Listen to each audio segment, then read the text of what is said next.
શું તમે જાણો છો કે તમારી જીભ પણ તમારા સ્વાસ્થ્ય વિશે તમને આગાહ કરે છે? એટલે જ તમે જ્યારે ડૉક્ટર પાસે જાઓ છો ત્યારે ડૉક્ટર કહે છે જીભ બતાવો. જો જીભના રંગમાં 5 લક્ષણો જોવા મળે તો સાવધાન થઈ જજો, નહીતર તે ગંભીર રોગને આમંત્રણ પણ આપી શકે છે. કેન્સરનો ખતરો પણ વધી શકે છે. તબીબ હંમેશા જીભ બહાર કાઢો એવું કહેતા હોય છે, તો એની પાછળના સાયન્ટિફિક રીઝન પણ હોય છે. કારણ કે જીભના કલર, એના શેપ અને એના પર પડેલા ચાંદાથી ઘણા બધા રોગનું નિદાન થઈ શકતું હોય છે.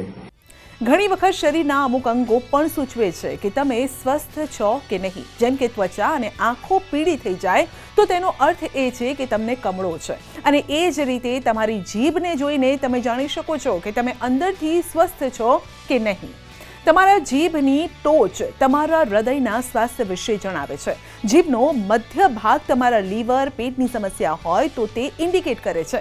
એટલું જ નહીં, તમારી જીભનો આધાર તમારા આંતરડાના સ્વાસ્થ્ય અને પાચન સ્વાસ્થ્ય અને કિડની સ્વસ્થ છે કે નહીં તે પણ જણાવે છે. જીભનો બાજુનો ભાગ પિત્તાશયના સ્વાસ્થ્ય વિશે ઘણું કહી શકે છે. જો તમારી જીભનો રંગ એકદમ સફેદ દેખાય છે તો તેનો અર્થ એ છે કે તમારી પાચન શક્તિ નબળી છે. આ તમારી સિસ્ટમમાં ખોરાક, લાળ અથવા તો શરદી, ઉધરસની વૃત્તિની નિશાની છે. જો તમારી જીભ પીળી દેખાય છે તો તે તમારા પેટના બેક્ટેરિયાની વધુ પડતી સક્રિયતાની નિશાની છે.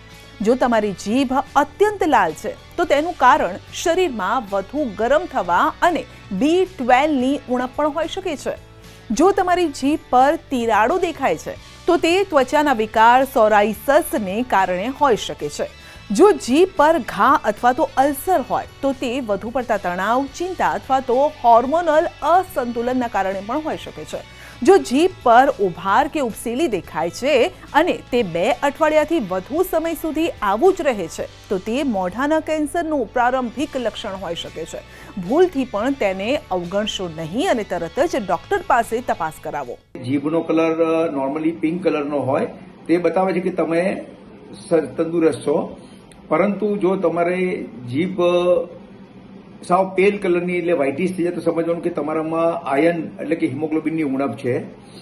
કોઈક વાર તમારી જીભ જો એકદમ વાયોલેટ કલરની થઈ જાય સમજવાનું કે તમારામાં કોઈ હાર્ટ ડિસીઝ છે અથવા વાસ્ક્યુલર કન્જેશન છે. સાવ પીળા કલરની જીભ હોય તો ઘણીવાર આપણને તમાકુ ખાવા કે એના કારણે થઈ શકતી હોય છે. વ્હાઇટ કલરના અલગ અલગ પેચ દેખાય તો એને ફંગલની નિશાની સમજવી જોઈએ. પછી કોઈક વાર ચાંદા પડે જેની રૂજ ના આવતી હોય તો એ કેન્સરની શરૂઆતની નિશાની હોઈ શકે છે. કોઈ વાર એની ઉપર ટ્યુમર જેવી ગાંઠ જેવું બને તો એ પણ સાદી ગાંઠ અથવા કેન્સરની ગાંઠ હોઈ શકે છે. એટલે જીભને જોવાથી ઘણા બધા રોગોનું નિદાન આરામથી થઈ શકે છે. તમે તેના યોગ્ય નિદાન માટે અને આંતરિક અવયવોના સ્વાસ્થ્યને સમજવા માટે આયુર્વેદિક ડૉક્ટર સાથે પણ વાત કરી શકો છો. ઘણી વખત તમે આયુર્વેદિક જડીબુટ્ટીઓનું સેવન કરીને તમારા આહાર અને જીવનશૈલીમાં સુધારો કરીને આવી સમસ્યાઓ થાય તો તે પહેલાં જ તેને અટકાવી શકો છો.